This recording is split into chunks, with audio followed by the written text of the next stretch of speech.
ज्यादा वक्त नहीं हुआ जब हम इंसानों ने पृथ्वी की सरहद को पार करके अंतरिक्ष की ओर अपने कदम बढ़ाए थे। अंतरिक्ष को जानने के इस सफर में इंसानों ने चांद पर कदम रखा, सूरज और सौरमंडल के बाकी ग्रहों पर अपने अंतरिक्ष यान भेजे। हमारी सोच ने सौरमंडल के बाहर भी अपने पंख फैलाना शुरू किए हैं।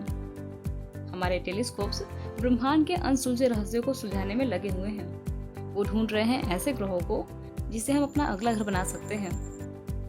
हम अपने अब तक के इकलौते घर यानी पृथ्वी से दूर ब्रह्मांड के अनोखे सफर पर निकल रहे हैं। और किसी भी सफर पर निकलने से पहले हमें अपना एड्रेस मालूम होना चाहिए।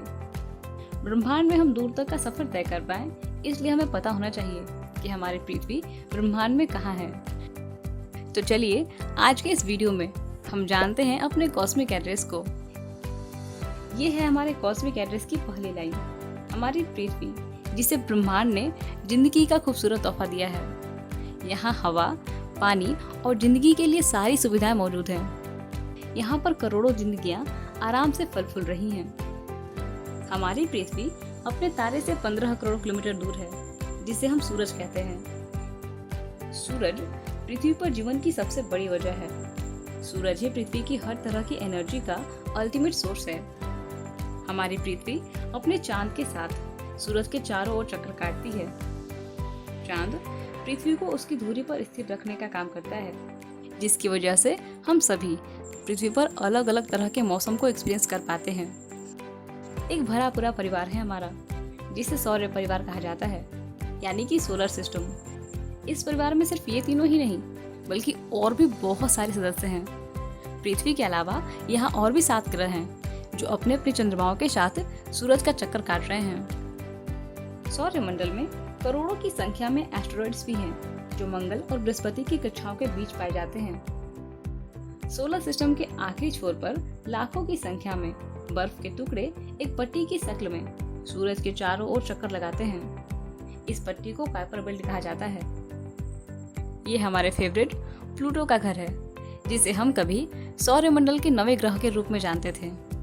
सूरज से 30 ट्रिलियन किलोमीटर दूर खरबों बर्फीले पिंडों का एक बादल है, जो हमारे सौरमंडल को चारों तरफ से घेरे हुए है।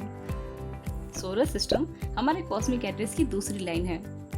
चलिए अब जानते हैं ब्रह्मांड में हमारे पति की तीसरी लाइन के बारे में, जो है मिल्की वे गैलेक्सी। हमारा सौरमंडल मिल्की वे गैलेक्सी के केंद्र से 30,000 प्रकाश वर्ष दूर मौजूद है। मिल्की वे में 400 बिलियन तारे हैं और हमारा सूर्य उन्हीं में से एक है। हमारी मिल्की वे का डायमीटर लगभग 2 लाख प्रकाश वर्ष है। मिल्की वे के बगल में आपको एक और बड़ी सी गैलेक्सी दिखाई दे रही होगी, जिसका नाम है एंड्रोमेडा गैलेक्सी। यह हमारे मिल्की वे की पड़ोस की गैलेक्सी है। यहाँ आपको और भी छोटी छोटी गैलेक्सीज दिखाई दे रही होंगी। मिल्की वे, एंड्रोमेडा और आसपास की छोटी गैलेक्सीज के समूह को लोकल ग्रुप कहा जाता है। और ये ब्रह्मांड में हमारे एड्रेस की चौथी लाइन है। लोकल ग्रुप और उसके आसपास के सैकड़ों गैलेक्सी ग्रुप के मिलने से एक सुपर क्लस्टर का निर्माण होता है, जिसे वर्गो सुपर क्लस्टर कहा जाता है।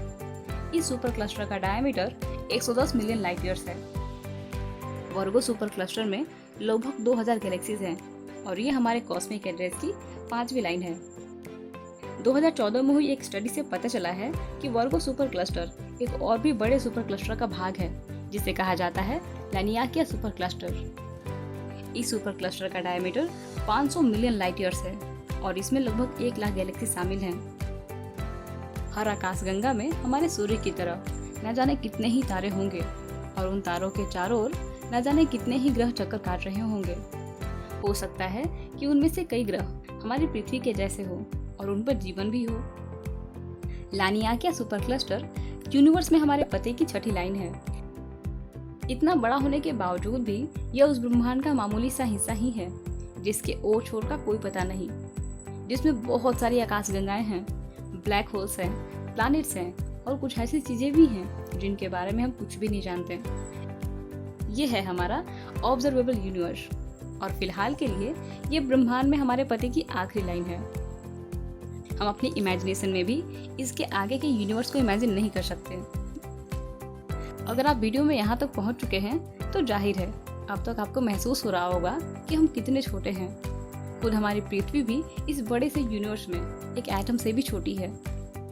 हम इंसान अपने आप को पृथ्वी पर रहने वाले सबसे इंटेलिजेंट प्राणी समझते हैं, और अगर देखा जाए तो इसमें कोई बुराई भी नहीं है।